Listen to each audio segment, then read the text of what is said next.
Yeah, see, he's up there with Morgan right now. But he's having a hard time coughing up the phlegm. Also, you'll notice with kennel cough, it causes the inward sneezing a lot. See, Budrow gets the inward sneezing. We plug their nose and make them breathe out their mouth, and that helps to stop the inward sneezing. Yeah. Leah, she gets very concerned about Bud and Stella when they're having their coughing fits or their sneezing fits.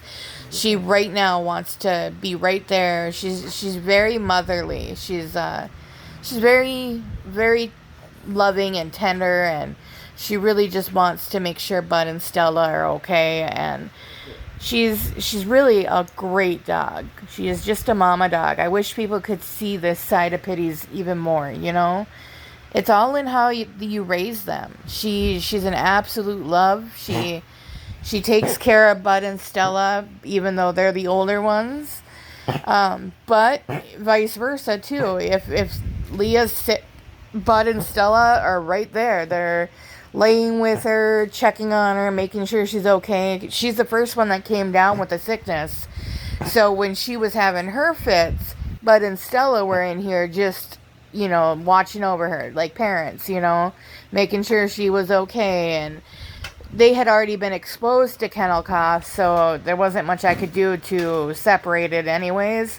So it was more or less wait it out and see what happens, as far as them getting the kennel cough. And it didn't take long for it to spread. I would say probably 2-3 days between each of the dogs' situations. Like, Leah, she was sick probably about 3-4 days before Stella got sick.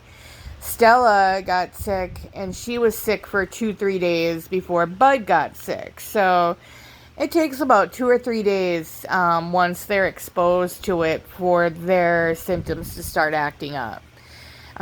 If they are exposed to it, it's best just to ride it out. Don't bring them around any other dogs, especially once you find out your dog has kennel cough, because it is that contagious. I mean, literally, Leah was passing our neighbor's dog in the hall who had kennel cough, and just from that minor exposure, just that little bit, she ended up getting it.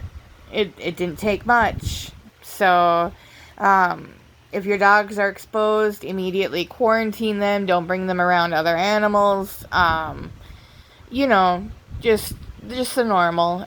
If you have an apartment like we do, make sure you clean up the common areas, like the hallway common areas, and anywhere that dogs would mutually be with Lysol. And you need to let your other apartment members know that kennel cough is going around, but you are doing as much as you can to help. But that also gives them an opportunity to do what they can do to try to prevent their puppy from getting sick as well.